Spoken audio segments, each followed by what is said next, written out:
Bill Maher just called a New York politician straight-up communist. And the scary part isn't the insult. It's what it reveals about where your taxes, your savings, and maybe even your Bitcoin could be heading next. This is the comment section with Thomas Paul. Let's get into it. So, quick setup. Bill Maher is talking about Zohran Mamdani, a New York politician pushing hard left policies. Maher basically says, this isn't just progressive, this is communist.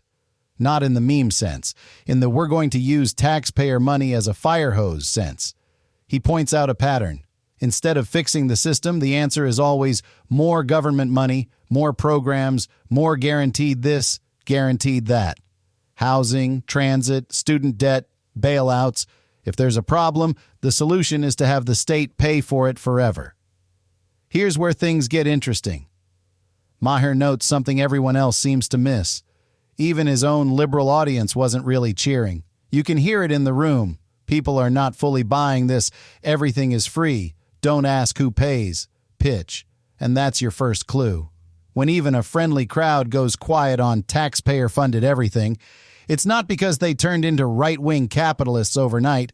It's because they secretly know the bill always shows up later. I remember being about 12 when my parents lost most of their savings because they trusted a bank advisor who promised safe and smart. No riots, no drama. Just a very quiet dinner table for a very long time. That's what these big ideas usually become. Not a revolution, just regular people quietly picking up the tab. But then he said this unbelievable thing. Maher basically frames the choice like this. On one side, you have crony capitalism. Rigged deals, bailouts for insiders, lobbyists writing the rules. On the other, you've got this new wave of taxpayer giveaways dressed up as social justice. That's not really a choice. It's, do you want your money hijacked by corporations or by politicians? Either way, your paycheck is the hostage. He's not defending Wall Street. He's saying replacing bad capitalism with badly designed socialism doesn't magically create fairness. It just moves who gets to distribute the loot. And here's where things take a step further. The messaging is packaging it as compassion. Housing is a right. Healthcare is a right. Transit is a right. And look, morally, a lot of people agree that nobody should be left behind. But the sales pitch skips the math. Who pays? For how long? What breaks when you load that much cost onto a shrinking tax base? Back in college, I worked part-time at a local paper. Not as a journalist, just doing the boring stuff. One day I saw 3 different headlines for the exact same economic story. One made it sound like the city was booming. Another made it sound like we were 1/4 away from Mad Max. Same numbers, different framing. That's what this whole communist versus capitalist fight is, framing, not facts. But then the unbelievable thing happened.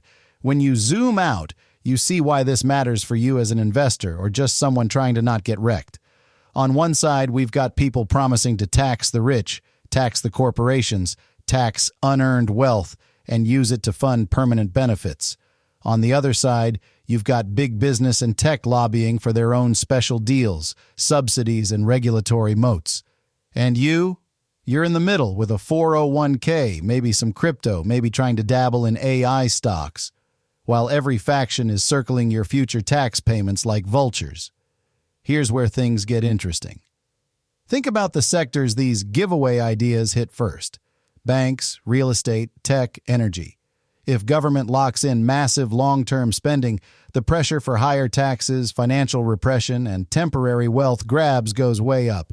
That can mean higher taxes on capital gains, new rules on excess profits from tech and AI, tighter regulation on crypto under the banner of fairness and stability. Meanwhile, crony capitalism responds by pushing for more subsidies, more bailouts, more too-big-to-fail guarantees. That usually means more printing, more debt, and a slow squeeze on people holding cash or bonds. But it's even getting worse because all of this is now content. It's TikToks and viral clips and dunk contests. When someone like Maher calls a candidate straight-up communist, it doesn't just stay on one show. It becomes a label that sticks in the election. It pushes donors, scares moderates, fires up the base, and polarizes the money conversation even more. And in 2026, you're going to see that play out across everything. AI regulation, Bitcoin rules, central bank digital currencies, bank oversight. Every debate will get jammed into this false choice. Are you with the greedy capitalists or the generous socialists? No one on TV is going to say, "Actually, I'd like boring, well-run capitalism with guardrails and fewer lobbyists, please." Not dramatic enough for a clip. And here's where things take a step further. Let's talk practical implications, what you should actually watch. First, watch the tax language. Anytime you hear unrealized gains, wealth tax, or windfall profits tax, your radar should go off. That's code for "we're coming for asset holders." And that's stocks, real estate, maybe even large crypto positions. Second, watch universal promises that are unfunded. Universal basic income, blanket student debt cancellation, permanent rent controls backed by subsidies. If the numbers don't add up, someone's savings becomes the backstop, usually through inflation, stealth taxes, or both. Third, watch how they frame tech and AI. If AI gets painted as the villain that stole all the jobs, the easiest political fix is to hammer tech firms with new taxes and controls. That can crush margins, slow innovation, and mess with the very companies everyone's piling into right now. But then he said this unbelievable thing. There's also the investor psychology angle. If voters feel trapped between corrupt capitalism and fantasy communism, more of them check out of the system entirely. They hoard cash. They pile into Bitcoin or gold. They don't trust banks, markets, or the government. That distrust can drive crazy volatility. Meme runs on small caps, sudden spikes in crypto, bank runs because of one viral post. We've already seen the preview.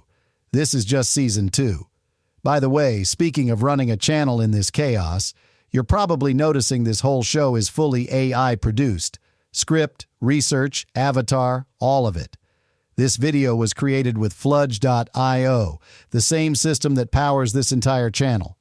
If you're watching this and thinking, "I'd love to run a YouTube channel like this, but I don't want to be on camera," this is exactly for you. Fludge researches topics, writes the script, creates the thumbnail, uses an AI avatar, and uploads for you. Your job is to review and hit publish. You can jump in at any point, do your own research, write your own script, even record your own video, and let Fludge handle the rest. Over time, it learns what works on your channel and improves. This isn't low-effort spam. If it were, you would have clicked away 5 minutes ago. If you're serious about starting a faceless channel without burning out, check out Fludge.io. Here's where things get interesting. So what do you actually do with all this?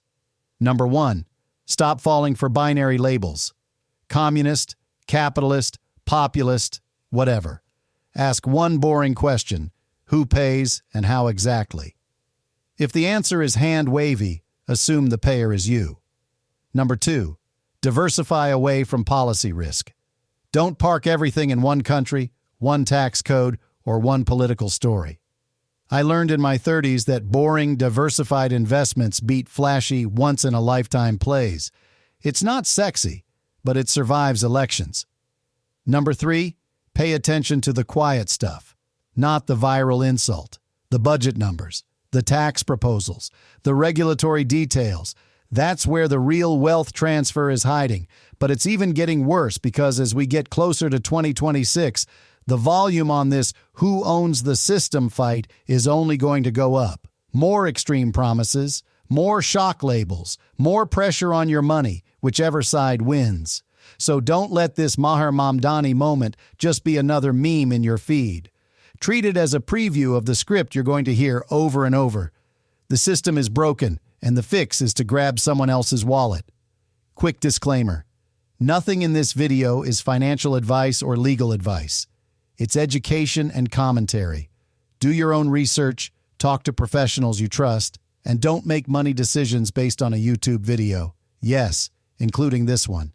If you found this useful, hit subscribe for more calm, sarcastic breakdowns of the nonsense that actually threatens your savings. And drop a comment below. Do you think these taxpayer giveaway policies are a real threat to your money or just political theater? I'm Thomas Paul. This is the comment section. See you in the next one.